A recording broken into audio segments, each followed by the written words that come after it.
guys, Grace here, welcome back to my channel. So I finally came up with some content to give you guys.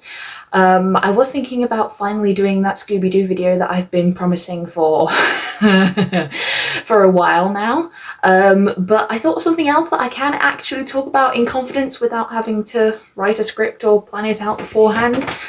So it's coming up to almost the anniversary of when I started doing this, and I don't think I've really covered it on this channel. I've talked about it on my TikTok, at the very least, if you do follow my TikTok. It will be linked in the description. But it kind of means a lot to me now, so I thought that I would share this part of my world with you. So I have talked at length about my theatre history on this channel. I haven't talked to you guys about Dungeons and Dragons on here yet. Yes, it's almost been a year since I started playing Dungeons and Dragons, or at least being in the community of it, but I was a fan of it before I started playing. So my first exposure to Dungeons and Dragons, where I actually understood what was going on, was when I started watching the Fantasy High series with Dimension 20 from College Humor before it became Dropout. And it was, the first thing that attracted me to it was the fact that it had the old cast members talking about it and playing it and things, and I was like, oh wow, I've been watching College Humor for years now, I'm so glad to see their faces again. And it was just an eye-opening experience for me, I really feel like, because I had never really understood what was going on when people talked about the game, or when it was mentioned in media such as in Stranger Things, or when it was joked about on Scooby-Doo when it was called Crypts and Creatures. Crypts and Creatures? Isn't that the nerdy fantasy role-playing game that nerdy nerds play? But it's really fun. And watching them play it, like, they would build these incredible sets to be able to do all of their role-playing and their battles and their fights and things. And I was just like, this is basically just acting, but sitting at a table. And I wasn't too wrong in that idea. And last week it was a year since I bought my first set of dice at a convention that I went to, that I did mention on this channel.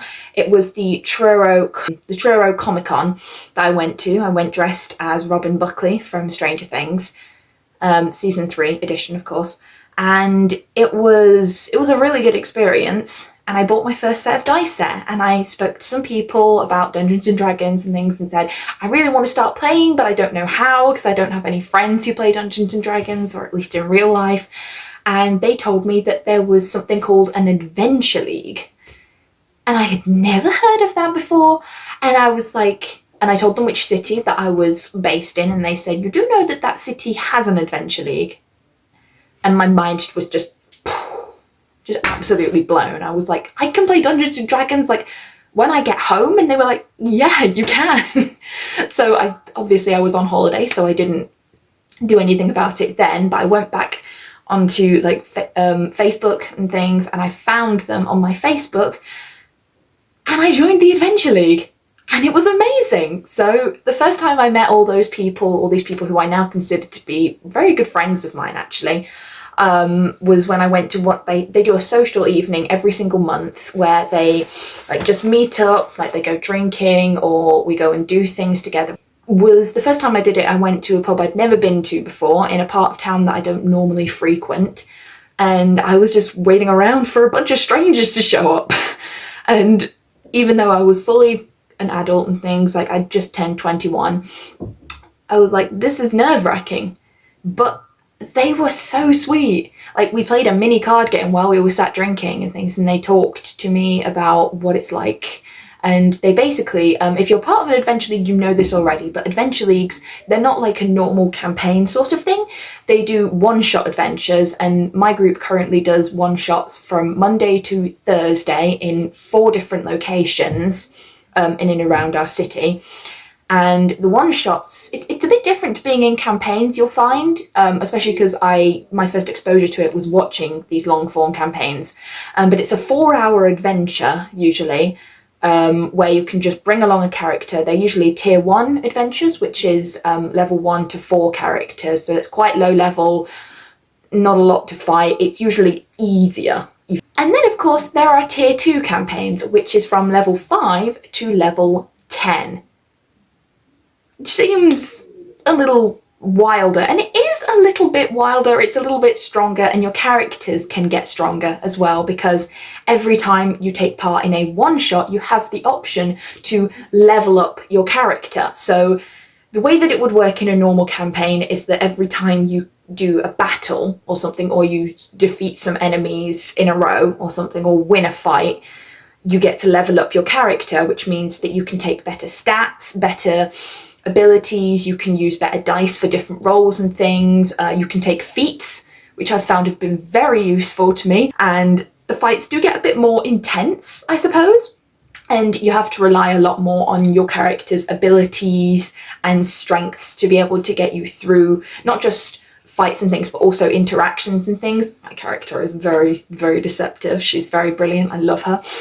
I will talk about my characters, of course, because I'm very passionate about them and I take a lot of care with building them and designing them for the one-shots. And then I also have a campaign character that I created, which I do want to talk about. And then, of course, they run tier 3 campaigns, but not often, these one-shots. They don't do these often, and they're usually continuing ones, so that if you want to play a tier 3 character, you can. And these ones are level 11 to level 15, I believe. Currently Talia is level 12, I think, because I leveled her up to tier 3 so that I could play some tier 3 games. And they're really fun. Sometimes I play once a week, sometimes I play twice a week, sometimes I don't play any weeks because we can't get dungeon masters, because we run it on a system of volunteering people to run the sessions. And you're given a specific list of ones that you can run. There is obviously rules because it's a league. So it's kind of, it's like there's certain things that you can do, certain things that you can't do. There is someone who has managed to homebrew an entire separate session where you get turned into ponies, which was awesome. But I don't have the confidence to do that yet. I just stick to what's written down on the script mostly. And then what we do is on every Friday, we have what's called tables going up. And that's when you can go onto a site that we use a site called Warhorn. We communicate on Discord, and then we use Warhorn for actual tables. Not sponsored, I promise I'm not sponsored. No one would ever pay me to talk about this stuff. And we put up tables and we sign up. I think the most you can sign up is 6 people, and then there's a wait list process if you can't get onto the table exactly at that moment. And the wait list is basically if someone drops out, then you can tap in. And very soon it will be a year since I started playing Dungeons and Dragons, because I started playing, I think, around the final month of August and the first month of September. It's around that slot somewhere. And some times of year it's really great and you can get sessions every single week and you can play anytime you want. And other times of year, around like Christmas season and things, it's really hard because people have like finals to study for and things, or they're just really busy and stuff like that. And hey, it can be tricky. But when you do get to play, it's an amazing experience. So the first time I ever played Dungeons and Dragons was they were running a Spelljammer campaign, and if you know Dungeons and Dragons, then you know what that is. And there is an academy called the Spelljammer Academy. It's kind of like a police academy, it's been described to me as, and it did feel like that, where you can basically, I only ever did 2 Spelljammer sessions, but they basically train adventurers into being like adventurers, to be able to go off in their own party and have their own adventures and stuff like that. And honestly, it was the best way for me to jump into it, because it did feel like a welcome to Dungeons and Dragons session when I was playing. And the main thing that I have struggled with playing is, even though you have the dice in front of you and things that you can roll and stuff, I'm not good at doing maths in my head. I have to do it like on my fingers and things. Like if I'm counting out how much damage someone's taking, I'll be like, yeah, 14 damage. Yeah. I'm not good at mental maths. Anything above like putting single numbers together and things, I just have to sit there and count it out, because or someone will just lean over and go, that's 24 damage, and I'll go, okay, yeah, 24 damage, because I just can't do it. I've always been bad at it, and that was the first thing that put me off playing, because I was like, I don't want to be doing maths when I'm trying to have fun, but you do end up having fun. So I have a lot of dice, these days. I have so much, like, I have all these bags and they all have dice in them. So the first set of dice I ever got, I have this whole case that I got from my amazing friend who heard me babbling on about Dungeons and Dragons when I was on holiday with her, and she was like, I will get you Dungeons and Dragons things for Christmas. Just stop talking to me about it. I get it, you enjoy it. And the first set of dice I ever got was from a small business at the convention, like I told you. And this was my first ever set of dice, and they're my favourite because they are rainbow. You probably can't see in this light, but they have this gorgeous marbling effect of a rainbow through them. I think the best one to show it off is probably the D6, sorry. I can't even remember the names of them now, but yeah, it has all the rainbow colours. This is my favourite set because it's just so detailed, and I got so many compliments on it when I brought it to sessions. This is my organisation system for my babies, for my cool dice. So these sets of dice I acquired when I got given this case. I love this case so much. I call this my cheese dice. This is like my second luckiest set of dice because I often roll quite badly with the rainbow dice I found. So this is why I call this my cheese dice, because it's marbled very orange and yellow. This is my pretty and pink dice here. This one, I call this my Christmas dice because it's red and green, the red and green colour scheme. And this one, I like this because it's quite moody. I think I call this my potion dice because it's a very potion type colour. And then one stupid thing I did for Christmas, it's not a stupid thing, but I think it's stupid because I have so much stuff of it now, is I got myself a calendar, one of those advent calendars, and it had miniatures in it and dice. So now I have a ton of minis and a ton of dice. This is another set of dice I have. I have the D4 here. Here is, I don't normally use this set of dice unless I need like an extra set of dice when I'm DMing. That's dungeon mastering for anyone who doesn't understand the terminology. It's very underwhelming, but it's marbled. Here's another set of marbled dice. This one's blue. This one's a little bit more interesting because it just has like a more pigmented colour to it, I think. This one's quite magical. Looks like an ocean, which is really cute. There are some dice that I just don't generally use unless I need like a lot of dice to do some decent damage with a BBEG. This is my green dice. They have, the dice are green and the writing is gold. This is another set that I got for pretty cheapsies inside of my calendar. But yeah, I got 4 sets of dice out of that calendar. I think it was a good buy. This is another set of blue dice. This one's quite good. This is a completely different set to the set I just showed you. And this is my box of minis. I have a ton of minis. I don't have the ones that are like important to me right now at the minute because one of them is being repaired because it broke, and the other one is being painted by my amazing friend who made me my first mini. There's a lot of dwarfs in here. I've never played a dwarf, but there are a lot of dwarfs in here. So some of them are like general, but I have a lot of minis. But I'm going to talk extensively about my minis now. This is the mini part of my characters because I take great pride in creating my characters. So the first character I ever created, her name is Talia Tumnus. And all of you nerds are just cringing right now because you know why I named her that. She is a satyr, or a faun in less complicated terms. So that means she is a deer creature, which means she's a fae type. She has hooves, she has furry legs. There's even I've even dressed up as her. I dressed up as her to go to the to go and see the Dungeons and Dragons movie. There it is, yeah. I did. And yes, she is a bard. Her main instrument is a lyre. But the most cool thing about her is her weapon. And I just, as someone who grew up being a fan of both Susan Pevensey and Katniss Everdeen, it's the best weapon I could have been given. And I was given it in a campaign, and now I use it for everything. And it really annoys Dungeon Masters when they have to deal with how much damage it does.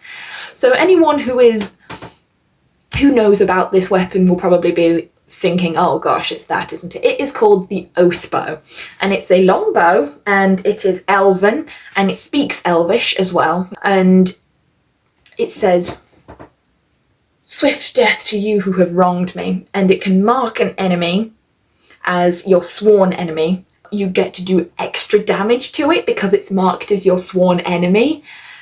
And I just love rolling all of those dice. It is the best feeling in the world. Like you roll the d8 for the main damage, for the piercing damage, and then for the rest of the damage you roll like 3d6s, which are the regular sized dice. And it's just so fun. I love doing it so much. I love when I can pull out the oath bow. I'll be like, all right, okay, we're fighting a very strong enemy here. Oath bow time. It can do normal shots as well, but you can only use the oath bow thing once per day, I believe is the rule. But yes, Talia is my oldest character. I've had her since the beginning. She is my favourite. I always beg people not to kill her because she's so special to me. She's always been quite naive. She started out at the Spelljammer Academy, and her story is a little complicated because it's kind of not very canon to the Dungeons and Dragons universe, but the way that I write it in her story is that she was originally a noble. She was born into nobility, but she was kidnapped by an evil witch and taken away from her family and left in the care of a kindly satyr known as Tumnus. I know, it's unoriginal, but can you blame me? He's a cool character. And she is raised by the kindly fawn Tumnus in the forest. And she learns how to shoot, she learns how to play instruments, she basically learns how to fend for herself and things until the day that he disappeared. And if you've read The Lion, the Witch and the Wardrobe, you know what I'm talking about. And if you've watched the film, come on. You know what I'm talking about. He does come back, but she doesn't know that. So she runs away thinking that he is not alive anymore. She ends up in a different land. She goes to the Spelljammer Academy for about...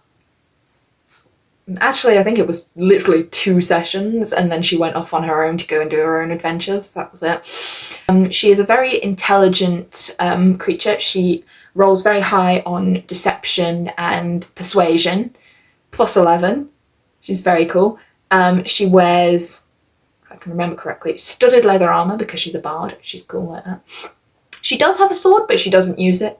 She's more of a ranged weapons attack. And then the spells that she has, she's from the College of Valor. I forgot to mention that. She's from the College of Valor. And she uses attacks like Eldritch Blast, Thunder Wave, Earth... Oh, the one that shakes the earth. It makes an earthquake, basically.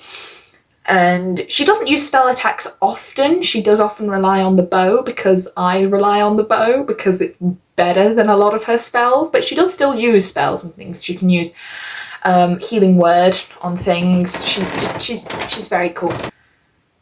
And yeah, that's basically Talia. Oh, I forgot to mention, she's also a harper now. So if you watched the Dungeons and Dragons movie, you'd know that there was a faction called the Harpers, and they are full of bards, and they go around and they go on adventures and things. They go on missions for the Harpers Alliance and things, and she is a harper. So that's just a cool little thing about her. She started out very naive and trusting, and now she's been traumatized a lot, and she probably has PTSD from almost dying. So she still tries to see the good in everyone. She is, I designated her as chaotic good. She's wonderful. I give her an RP British accent, so she's always like, hello, I'm Talia. I'm very nice. I like being here. I'm very happy to be here. I'm so sorry that your cat died. She's very cute. I like playing her. So that's Talia. And yes, she is a level 12 College of Valor bard. She's wonderful. I love her.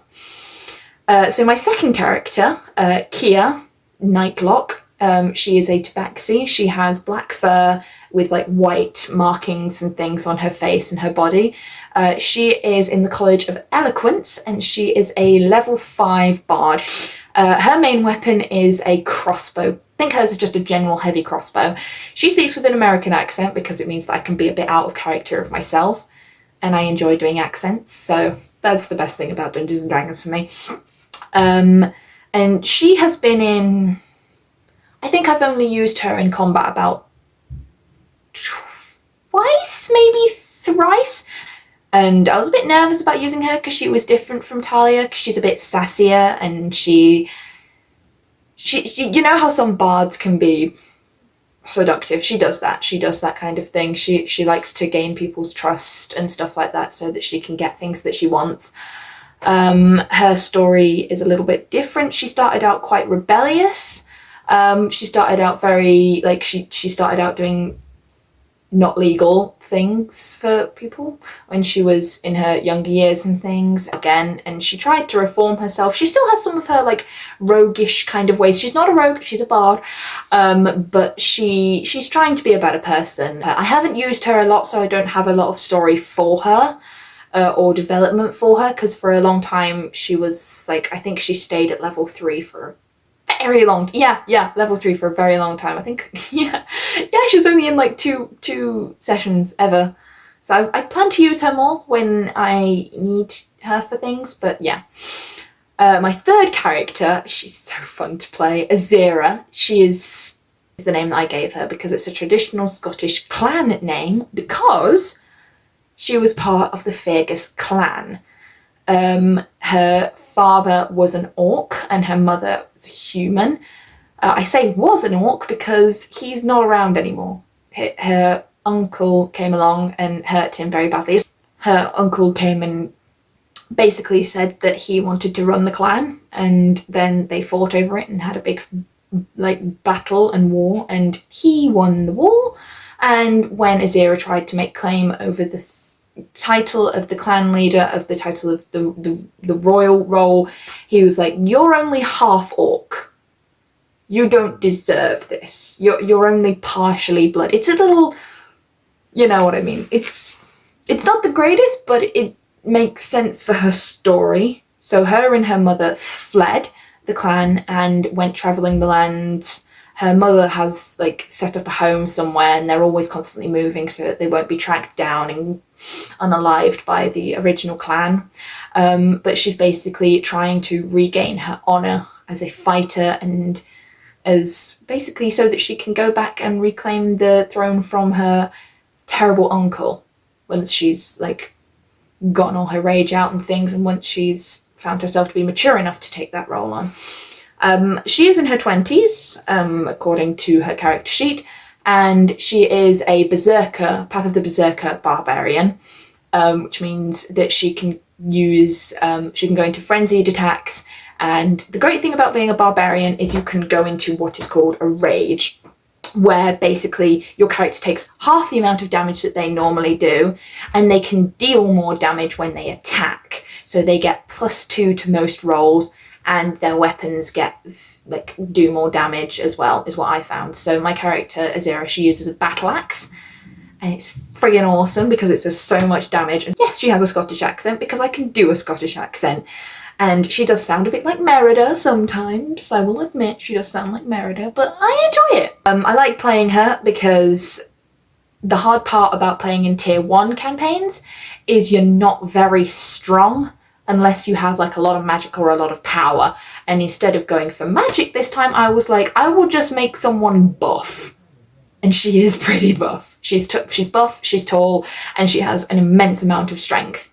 She does have a ranged weapon that she doesn't really use, and she can fly into rages quite easily. And yeah, and that is the story for Azira so far. She hasn't regained her honor, so she's not going back yet. So she's just going to keep fighting her way through dungeons and caves and monsters because she's awesome. Megan, but she is a tiefling rogue, which means that she has thaumaturgy as a spell, but she mostly attacks by just her weapons and by being a little sneak.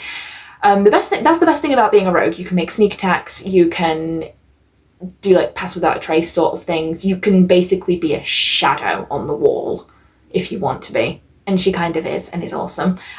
Because all of my characters are on D&D Beyond, not sponsored, because I don't like carrying pieces of paper around with me, and it's quite easy to know what to roll on there, so yeah. And her story is that her mother is like really important in hell, I suppose. And her, because a tiefling, for those who don't know, is the combination of when an elf and a demon make whoopee. That's what that makes. Horns and pointy ears. You got a tiefling, and they're pretty freaking awesome. So she's not quite infernal, but she speaks infernal, and she's been raised by an elf, so there's that. I gave her a northern accent because I can do a northern accent. Not northern in the American way because that's different, but northern British because I can do a northern accent and I quite enjoy it.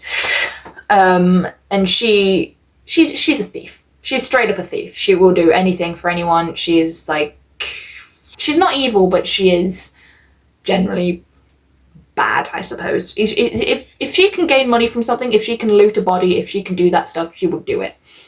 Straight up. And she won't care about the consequences. I haven't played with her much, so I don't have much to her story, but that's Megan. And finally, we have Sage Woodstock, my beautiful druid. Sage Woodstock, she is a wood elf druid. She has long black hair, and she has blue eyes, and she has very pale skin. And in the picture I gave her, there's a crow on her shoulder, so she might get a familiar at some point. Maybe, if my Dungeon Master gives me a chance. And she is in the Wildmount campaign, which for all of you CR fans, you will know that that is a critical role. And specifically, the guidelines that I was given was The Adventures of the Mighty Nine. I didn't watch all the episodes because that would take way too long. I watched this animated version of it so I could get an understanding of how the world worked. But it is Wildmount that they're travelling through. I have been in one session with Sage, and already she has been incapacitated and grappled. Like, she speaks with an Irish accent because I ascertain her a lot to Luna Lovegood from the Harry Potter franchise. And yeah, she is level 9 druid, I believe.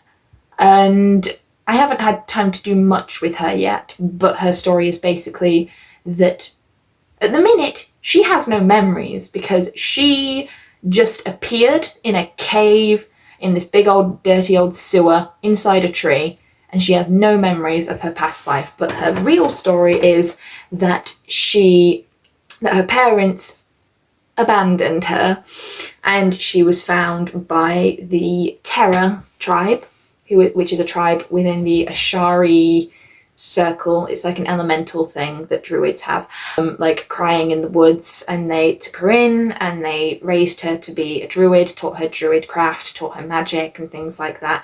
And anytime she would ask about her parents, they would just straight up tell her that they weren't alive anymore, that they are not around anymore. And she chose to believe them because she trusts them implicitly. And so she has joined with a party of awesome people. They were so fun. I met them like last Sunday and they were so cool.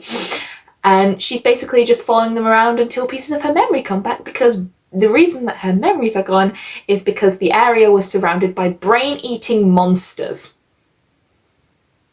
So she has no memories at the minute of her past life. She knows her name and she knows that she's a druid, but she doesn't know her story. She doesn't know her backstory. So she believes she is an orphan. She can believe whatever she wants. I haven't decided if that's true yet, but that's what she thinks. That's what she thinks. That's what she was taught. That's what she was told. And then we use Roll20 to look at sheets and things. Again, not sponsored. No one would ever pay me to do this. I don't even care if anyone will pay me to do this. I just do this anyway. And that's where we keep all our maps of Wildmount. It's very cool. And yeah, that is all the characters I have for right now. So if this encourages you to play Dungeons and Dragons, be my guest, find an adventure league in your area, or just go on Facebook and look for Dungeons and Dragons nerds in your area. If you want to watch it the way that I did, I would highly recommend getting the app Dropout, not sponsored, to watch the episodes in full. They're uncensored, they're amazingly funny. If you find that Dimension 20 isn't really your cup of tea and you'd rather watch ones where it's just focused, where you don't have to keep an eye on what's happening to know what's going on, then you might prefer Critical Role. That's the kind of thing where you can just put your phone down and just listen to it. I do find with Dimension 20, if you're not watching, you miss out on some very funny, not just facial expressions, but just moments. Sessions that I have watched are Fantasy High freshman year, Fantasy High sophomore year, The Unsleeping City, A Crown of Candy, that broke my heart. Oh my god. Mice and Murder, Never After, which was a very dark campaign, The Ravening War, that was really good. I've watched a few short ones. Shriek Week, that was a really cool one, very short. Magic and Misfits, that was also good. The Seven was incredible. I loved The Seven, so that's 10 so far. Currently trying to watch Escape from the Blood Keep, and trying to also watch A Starstruck Odyssey, which is the most complicated one to watch. I would think I wouldn't start with Starstruck Odyssey. That's very complicated in my mind. And then on YouTube, I am currently watching Sword AF on Smosh Games. And the Dungeon Master is Damien Haas, who has appeared on Actually, which is one of the spin-off shows from Dropout.tv, which is insane. He's such a good Dungeon Master. He's really like in his element at the table, and he's playing with Amanda, Shane, Angela, and Chance, I think it is, yeah. And they're all doing so amazingly well for saying some of them have only started playing since they started doing Sword AF. It's such a great community. You will find Dungeons and Dragons nerds everywhere. Like, even if they're just casual players or they're just campaign players, you will find us everywhere. 2, we are so down for anything. We're so happy to like hang out and make friend groups and talk on Discord. You will literally expand your friend group by like 10 times when you meet Dungeons and Dragons nerds.